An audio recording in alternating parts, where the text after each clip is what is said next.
Nag-crave ako ulit ng lumpiang gulay kaya heto nagluto ako at kinabukasan naman po ay nag-barbecue kami sa labas. Hello, minasan, konnichiwa. Tara samahan nyo kami today's mini vlog. Ito nga po pala yung naisipan kong lutuin. Magluluto po ako ng lumpiang gulay. Ang ginawa ko po ay nagprito muna ako dito ng tokwa. Ito nga po pala lahat yung mga ingredients na ilalagay ko. Tapos ko lutuin yung tokwa ay magigisa na po ako dito ng mga gulay. Inuna ko nga po pala yung karne, sunod naman yung bawang at saka yung sibuyas. Sunod naman tong labanos na parang malalaki po yung hiwa.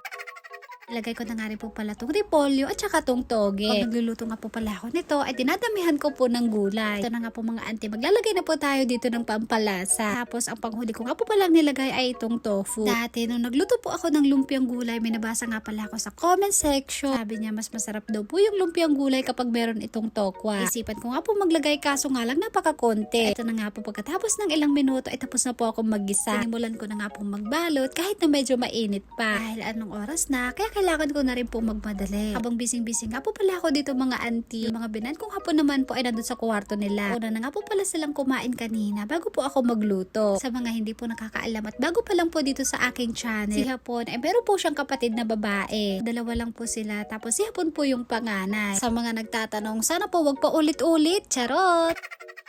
Katapos ko nga po palang magbalot, ay nagprito na ako. At habang nagpiprito nga po pala ako, ay gagawa na ako dito ng sausawan. Pipino at saka sibuyas, ay hinati ko lang po sa maliliit. Tapos naglagay lang po ako dito ng asukal, toyo at saka ng suka. Ito nga po pala yung favorite kong sausawan na palagi ko pong ginagawa. Dito po sa sausawan natin, pwede rin po kayo maglagay dito ng paminta. Hindi na nga po ako naglagay dahil wala po kaming paminta. Nalipatak nga gimatang. Habang busy-busy nga po pala ako magluto, si Kenshi naman po ay busy-busy manood ng Doraemon. Minsan, dito po sa bahay yun po ilibangan namin ang manood po ng TV. Kapag day off naman po ng asawa ko, ay namamasyal kami. So, ito na nga po, pagkatapos ng siyam-siyam, ay tapos na rin po ako magluto. Hi mga auntie, kain po tayo.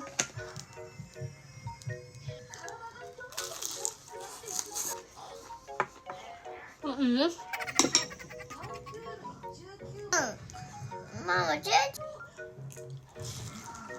Alam niyo po mga auntie, kahit ito lang po yung hapunan ko ay solve na ako. Habang wala pa po si Hapon, ay pinakain ko muna si Kenshi.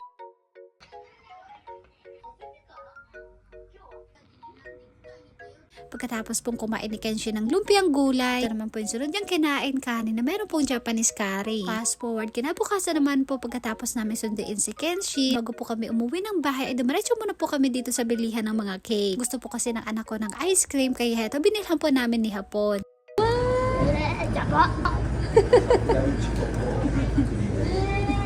Gawin naman po namin, ay nag-barbecue kami dito sa labas. Si Hapon nga po yung nag-iihaw, tapos ako naman po yung taga-kain.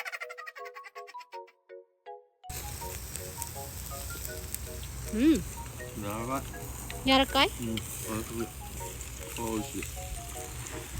Habang nagbabarbecue nga po pala kami dito, yung mga binan kong hapon naman po ay bising-bising mag-ayos dun sa taas. Samantalang si Kenshi naman po ay bising-bising maglaro. Kaming dalawa nga lang po ni Hapon yung nandito. Feeling ko para po kami nagde-date. Bale, dito nga po pala kami nag-barbecue sa ilalim ng sakura. Gusto ko talaga dito sa bakuran namin ng mga auntie dahil pwede po tayo mag-barbecue dito sa labas. Kahit na mausok ay wala po magre-reklamong kapitbahay.